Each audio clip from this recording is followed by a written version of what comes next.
Biographie complète de Valdiodio Ndiaye, le patriote oublié du Sénégal.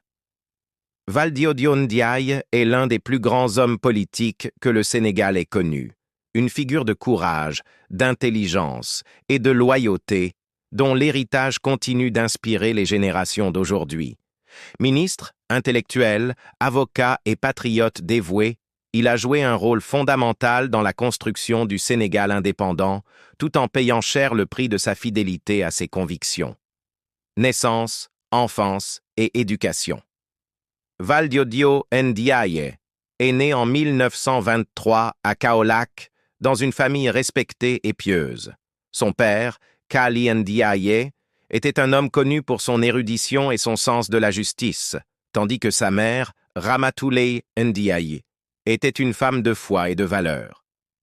Dès son jeune âge, Valdiodio se distingua par son intelligence vive, son goût pour l'apprentissage et son sens du devoir. Très attaché à sa culture, il grandit dans un environnement où les valeurs morales, la dignité et la responsabilité occupaient une place centrale. Il fit ses études primaires à Kaolack avant de rejoindre le lycée Faidherbe de Saint-Louis, un établissement prestigieux de l'époque coloniale. Là-bas, il se montra brillant, discipliné et passionné par la philosophie, l'histoire et le droit. Ses enseignants remarquèrent rapidement son esprit critique et sa capacité à défendre ses idées avec rigueur et éloquence. Études supérieures et retour au Sénégal. Grâce à ses résultats exceptionnels, il obtint une bourse pour poursuivre ses études en France, à l'Université de Paris. Il y étudia le droit, les sciences politiques et l'administration publique. En France, il découvrit les grands courants de pensée politique et entra en contact avec les idées anticolonialistes qui prenaient de l'ampleur après la Seconde Guerre mondiale. De retour au Sénégal, il devint l'un des premiers avocats africains du pays. Très vite, son éloquence et sa rigueur intellectuelle lui valurent le respect de ses pairs et la reconnaissance du public. Mais au-delà de sa carrière juridique, Valdiodio Ndiaye était animé par une profonde volonté de servir son peuple et de contribuer à la libération du continent africain du joug colonial. Engagement politique et rôle dans l'indépendance. Dans les années 1950, le Sénégal et l'Afrique de l'Ouest vivaient une période de grande effervescence politique.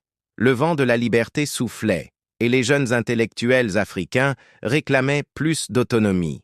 C'est dans ce contexte que Valdiodio Ndiaye rejoignit le Bloc démocratique sénégalais, BDS, le parti fondé par Léopold Sédar Senghor. Il se lia d'amitié et de collaboration avec deux grandes figures, Senghor et Mamadou Dia, formant avec eux un trio de bâtisseurs de la future République du Sénégal. En 1960, lorsque le Sénégal accéda à l'indépendance, Valdiodio Ndiaye fut nommé ministre de l'Intérieur. À ce titre, il fut au cœur de l'organisation administrative du nouvel État. Le 4 avril 1960, c'est lui qui lut solennellement le discours de proclamation de l'indépendance du Sénégal en présence du président Senghor et du Premier ministre Mamadou Dia. Son discours, empreint de fierté, d'émotion et de patriotisme, symbolise encore aujourd'hui la naissance du Sénégal moderne. Crise politique de 1962, le courage dans l'épreuve. 2 ans plus tard, en 1962, une grave crise politique éclata entre Senghor, devenu président, et Mamadou Dia, son premier ministre. Valdiodio Ndiaye, fidèle à ses principes et à la légalité, prit la défense de Mamadou Dia, qu'il considérait comme un homme intègre et profondément attaché à la justice sociale. Mais cette fidélité lui coûta cher.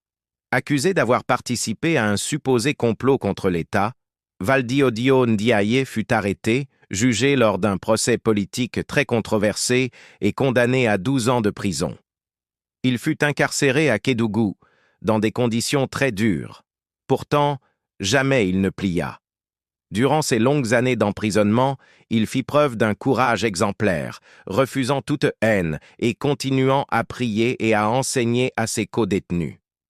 Ce moment de sa vie révèle toute la grandeur de l'homme, un patriote qui préféra la vérité à la compromission, la fidélité à ses valeurs à la facilité du pouvoir. Libération, silence et héritage. Libéré à la fin des années 1970, après plus d'une décennie d'injustice, Valdiodio Ndiaye choisit la dignité du silence. Il ne chercha pas à se venger ni à revenir au devant de la scène politique. Il consacra ses dernières années à l'éducation, à la méditation et à la transmission de ses valeurs aux jeunes générations. Valdiodio Ndiaye s'éteignit en 1984, laissant derrière lui un héritage moral immense.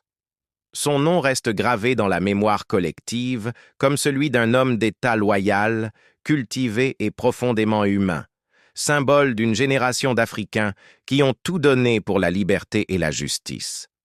Héritage spirituel et national. Aujourd'hui, Valdiodio Ndiaye est célébré comme l'un des héros oubliés.